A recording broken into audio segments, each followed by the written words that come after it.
અંકલેશ્વરના જવાહરબાગ ખાતે જનસંઘના સ્થાપક ડોક્ટર શ્યામા પ્રસાદ મુખર્જીના બલિદાન દિવસની ઉજવણી કરાઈ। શહેર ભાજપે ડોક્ટર શ્યામા પ્રસાદ મુખર્જીની પ્રતિમાની સફાઈ કરી પુષ્પાંજલિ અર્પી હતી। રાષ્ટ્ર નિર્માણમાં યોગદાનને યાદ કરાયું હતું। જનસંઘના સ્થાપક ડોક્ટર શ્યામા પ્રસાદ મુખર્જીના બલિદાન દિવસ નિમિત્તે ભરૂચ જિલ્લા ભાજપ દ્વારા અંકલેશ્વરના જવાહરબાગ ખાતે વિશેષ કાર્યક્રમનું આયોજન કરવામાં આવ્યું હતું, જેમાં ભાજપના આગેવાનો અને કાર્યકરોએ તેમની પ્રતિમાને પુષ્પાંજલિ અર્પણ કરી દેશ સેવામાં તેમના અદ્ભુત યોગદાનને યાદ કર્યું હતું। કાર્યક્રમ અંતર્ગત જવાહરબાગ ખાતે આવેલી ડોક્ટર શ્યામા પ્રસાદ મુખર્જીની પ્રતિમા પર સ્વચ્છતા ડ્રાઈવ યોજાઈ હતી, જેમાં કાર્યકરોએ પ્રતિમાને પાણીથી ધોઈને સ્વચ્છ કરી હતી। પ્રતિમાની સફાઈ બાદ ઉપસ્થિત તમામ પદાધિકારીઓએ મુખર્જીને પુષ્પાંજલિ અર્પણ કરી ભાવભીની શ્રદ્ધાંજલિ પાઠવી હતી। આ પ્રસંગે ભરૂચ જિલ્લા ભાજપ પ્રમુખ પ્રકાશ મોદી, અંકલેશ્વર નગરપાલિકા પ્રમુખ જિગ્નેશ અંદાડિયા અને જિલ્લા પંચાયત સભ્ય મગન પટેલ ખાસ હાજર રહ્યા હતા। કાર્યક્રમમાં અંકલેશ્વર નગરપાલિકા, તાલુકા અને જિલ્લા પંચાયતના ચૂંટાયેલા સભ્યો સહિત ભાજપના સંગઠનના અનેક હોદ્દેદારો અને કાર્યકરો જોડાયા હતા।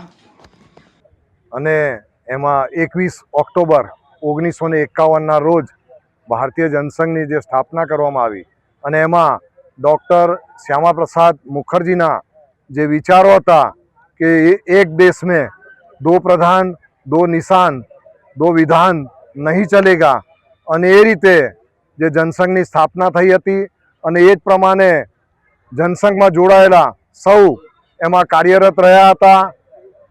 અટલ બિહારી વાજપેયીજી, મુરલી મનોહર જોશી, લાલકૃષ્ણ અડવાણીજી કે જેઓએ આ જનસંઘને આગળ વધારી અને 1980માં જે ભારતીય જનતા પાર્ટીની સ્થાપના થઈ।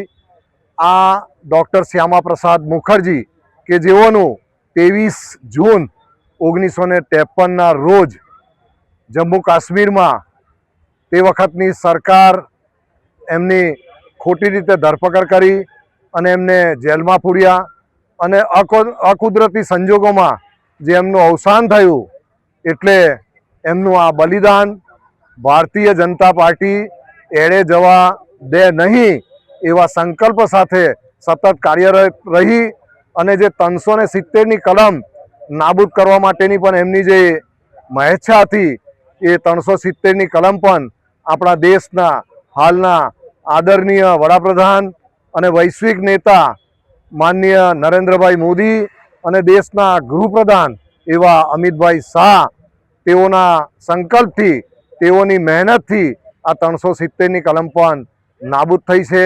એવા ડૉક્ટર શ્યામા પ્રસાદ મુખર્જીને આવતીકાલે જ્યારે એમનો બલિદાન દિવસ છે ત્યારે એની પૂર્વ સંધ્યાએ આજે અંકલેશ્વર નગરમાં, અંકલેશ્વર નગરના સૌ હોદ્દેદારો તેમજ ચૂંટાયેલા સભ્યો, સૌ કાર્યકરો ભેગા મળી અને આજે ડૉક્ટર શ્યામા પ્રસાદ મુખર્જીની પ્રતિમાને સાફ સફાઈ કરી અને સુંદર રીતે સ્વચ્છ કરી સૌ જોડાયા છે।